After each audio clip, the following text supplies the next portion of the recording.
Okay, here we go. Two of Wands in reverse. Taurus had this in the upright. Death right in the center. Beautiful. King of Wands. Wow. And Justice under the deck. All right, so you could have a Libra individual around you, Cancer. You could have Scorpio, and possibly a fire sign as well, maybe a Leo, Sagittarius, or Aries.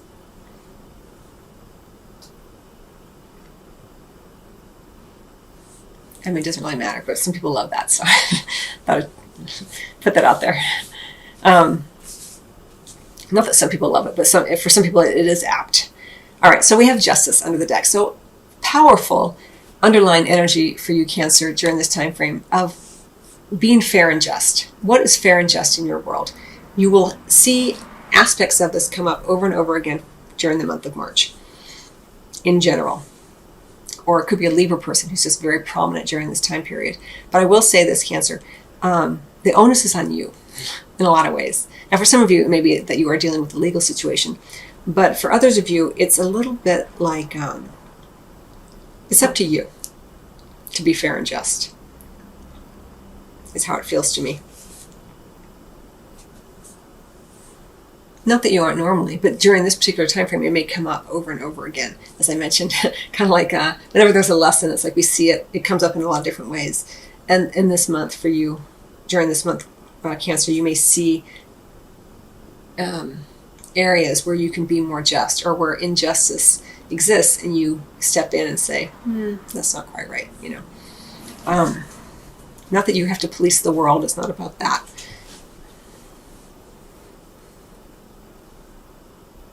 All right, so we have the two, and I guess this is why I say that, because we have the Two of Wands in reverse here. And I feel like with the Two of Wands in reverse in the recent past for you, Cancer, is like this, you have been miscommunicating, I'll say, with another.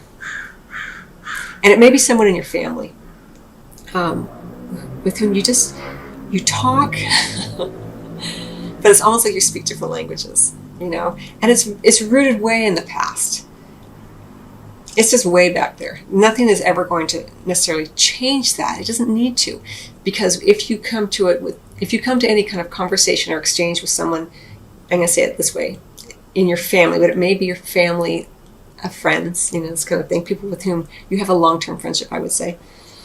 I mean, it could be a newer person, I suppose, but maybe you feel sort of a past life connection to, or something like that. Either way, the areas of miscommunication between the two of you is definitely rooted way in the past, and by the past I mean deeply rooted in past life connections. Like, no matter how many times you reincarnate, let's put it that way, you guys just don't ever seem to talk in a way that the other person really understands.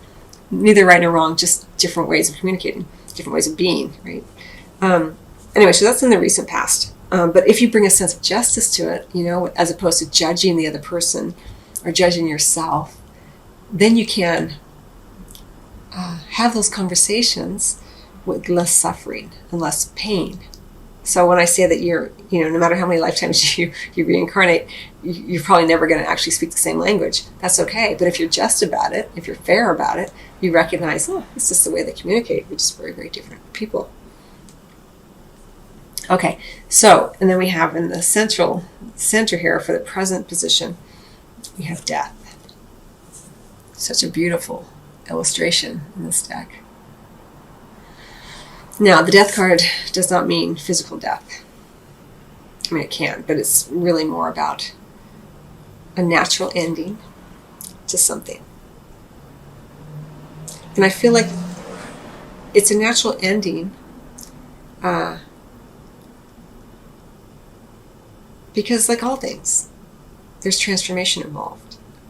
Again, it may be that there has been someone with whom you've been communicating in the past, and you don't speak the same language, but you begin to transition away from the old judgments around it, transforming it into something new.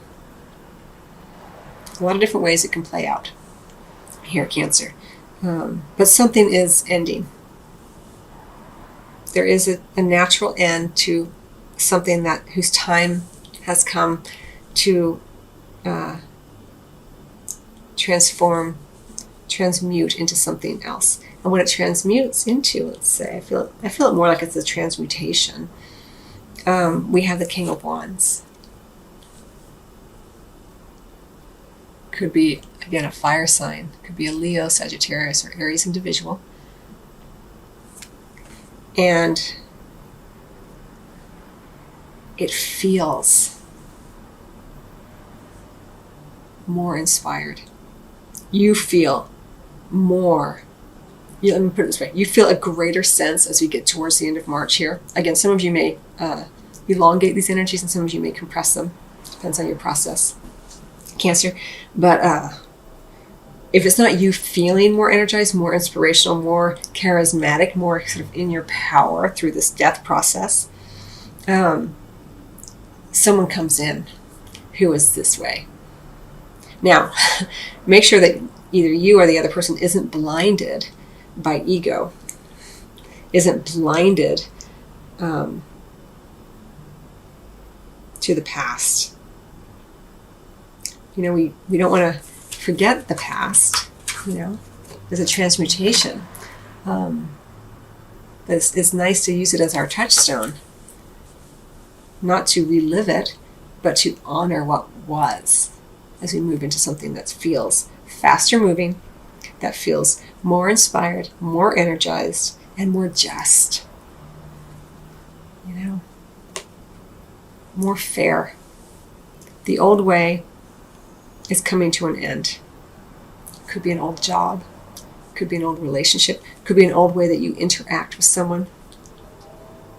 Could be just your own paradigmatic schema, you know.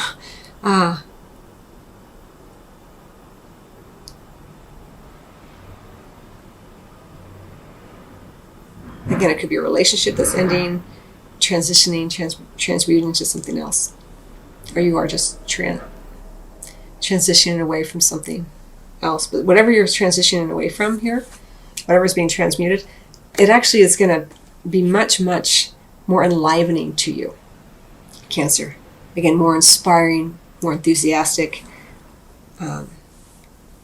Allow yourself to be led too here.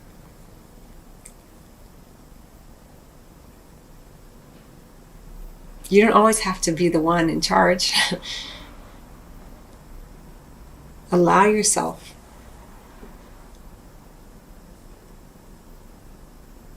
to be inspired by someone else. This King of Wands energy, if you're holding it, you'll feel certainly very inspired. A lot of energy flowing.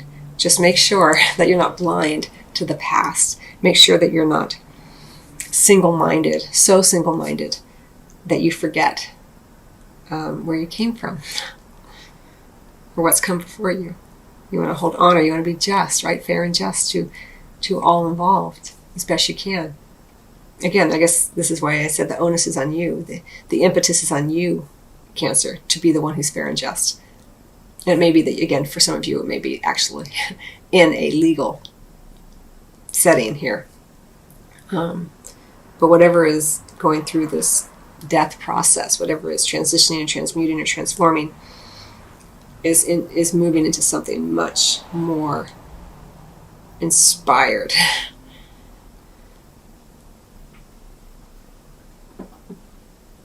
Maybe even faster moving than you were quite ready for, but that's okay.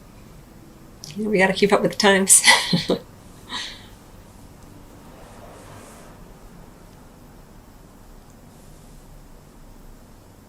There's deep wisdom with the Death card. This is why, you don't want to turn a blind eye to it. You don't want to forget it.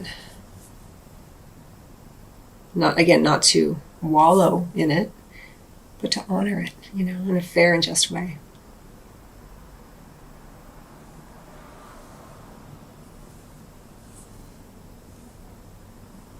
I feel a little bit of fear as well for what's coming in and what is it, for what's ending and what's coming in. try to embrace it as best you can.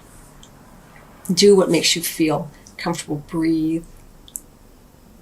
I've been telling the other signs as well, ground yourself. And you're a water sign, maybe it feels good to take a bath, remembering that you're safe and secure and taken care of always. Whatever works for you. Because this fiery King of Wands energy, it's exciting. But there may be some fear involved as well, whatever that means for you, whether you're holding it yourself and just recognizing that you hold it and you can bring it out, or whether you are allowing yourself to be inspired or led by another here.